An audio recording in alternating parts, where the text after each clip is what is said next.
Lettre de saint Paul apôtre aux Romains. Chapitre 6. Que dire alors? Allons-nous demeurer dans le péché pour que la grâce se multiplie? Pas du tout. Puisque nous sommes morts au péché, comment pourrions-nous vivre encore dans le péché? Ne le savez-vous pas? Nous tous qui par le baptême avons été unis au Christ Jésus, c'est à sa mort que nous avons été unis par le baptême. Si donc par le baptême qui nous unit à sa mort, nous avons été mis au tombeau avec lui, c'est pour que nous menions une vie nouvelle, nous aussi, comme le Christ qui, par la toute-puissance du Père, est ressuscité d'entre les morts. Car si nous avons été unis à lui par une mort qui ressemble à la sienne, nous le serons aussi par une résurrection qui ressemblera à la sienne.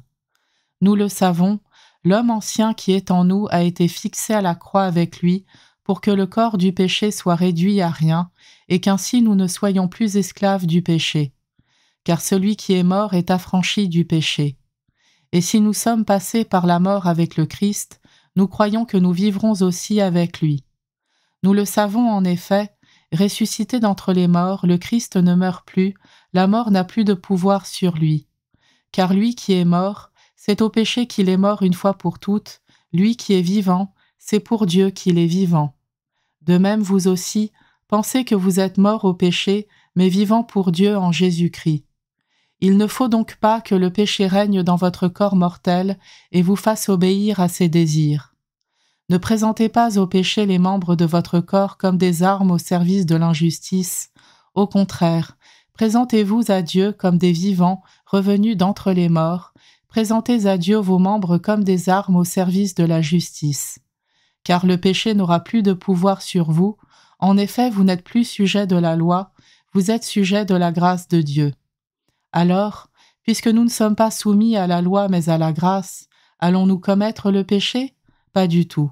Ne le savez-vous pas? Celui à qui vous vous présentez comme esclave pour lui obéir, c'est de celui-là à qui vous obéissez que vous êtes esclave, soit du péché qui mène à la mort, soit de l'obéissance à Dieu qui mène à la justice. Mais rendons grâce à Dieu, vous qui étiez esclaves du péché, vous avez maintenant obéi de tout votre cœur au modèle présenté par l'enseignement qui vous a été transmis. Libérés du péché, vous êtes devenus esclaves de la justice. J'emploie un langage humain, adapté à votre faiblesse. Vous aviez mis les membres de votre corps au service de l'impureté et du désordre, ce qui mène au désordre.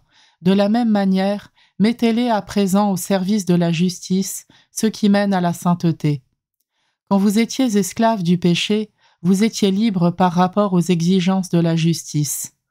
Qu'avez-vous récolté alors à commettre des actes dont vous avez honte maintenant?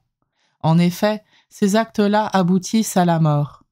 Mais maintenant que vous avez été libérés du péché et que vous êtes devenus les esclaves de Dieu, vous récoltez ce qui mène à la sainteté et cela aboutit à la vie éternelle. Car le salaire du péché, c'est la mort, mais le don gratuit de Dieu, c'est la vie éternelle dans le Christ Jésus notre Seigneur.